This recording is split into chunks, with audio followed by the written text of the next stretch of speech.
Dikur kam pas bërë një emision që e titulloja Pika mbi. Pra të më thënë, metaforikisht e vësh pika mbi. Kam përshtypjen tani nga gjithë ngjarjet që po ndodhe dhe Enita që unë ja konsideroj shumë profesionalizmin tha dhe drejta ndërkombëtare, pra drejta që vendos të dobtin dhe të fortin në një plan barabartë përpara ligjit, po bie, ka rënë në segmente të caktuara. Pra ligji i xhunglës po del nga xhungla. Varet për cilën xhungël flasim, Zhej. Dhe ja prit se kam bërë pyetje, po ti jo në rregull, jo mirë. Dakor. Ti e gati dhe pse ti ke dhe më lexon dhe mendje. Pyetja është kjo. Kjo botë që po vjen është më rrezikshme më mirë sa ajo që po lëm pas, po lëm një botë pas dhe po vjen një botë e re? Më mirë apo më keq? Si e shef ti? Kjo botë që po vjen vështron ngultazi drejt së kaluarës. Pra, ne rendim me vrap drejt së pasmes.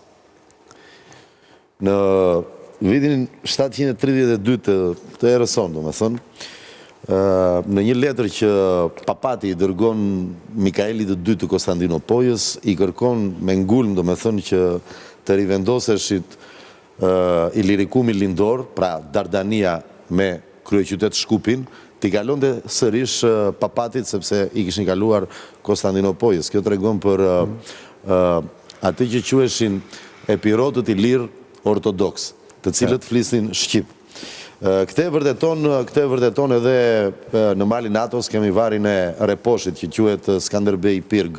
Këta zyrtarët tanë nuk shkojnë ta vizitojnë, ndërkohë fqinjët tanë më verior shkojnë dhe vizitojnë dhe e shpallin dhe si të tyret, po nejse kjo është një çështje tjetër. Kurse në 31 dhjetor 1460 Skënderbeu, kur i dërgon një letër princit Orsini të Tarantos, i thot që në italisht thot mesadin ne quhemi epirot. Pse i them të gjitha këto? Sepse papritur pastaj vjen perandoria otomane, e cila në tëra këto vise, pasi i shpopullon, djeg kalat, shkatron kalat që mundej, zbarkon popullsi në zonat fushore dhe sjell kolon të huaj për t'i mbushur ato. Dhe nga 475 timare që kemi në vitin 1431, 80% janë të populluara me të huaj, kryesisht qeverisen nga spahij të huaj, që do të thotë çfarë? Janë kolon të ardhur në viset arbërore, këtu do me thënë të thras trushkullurve që bëjnë deklaratat me kuleqër në për Kosovë dhe i thonë vetes Kosovar, do me thënë thirini truve të kokës se jeni shqiptar.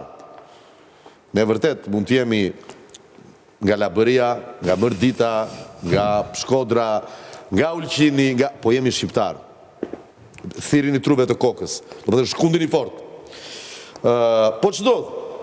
Në 1638, 12.000 çuna nga viset arbërore merren për Jeniçer. Dhe deri në vitin në shekullin e 18 popullohet pjesa territoriale fushore e viseve shqiptare me kolon të huaj. Dhe kur themi fushore, flasim fush Kosovë, flasim në fush Korç, flasim gjithë Shqipëria e mesme, flasim fush Shkodër. Pse çuditeni ju që para 10 vjetësh vinë 3.000 iranian në Shqipëri? Ne i kemi tradit këtë gjë. Që të përqendrohemi pak.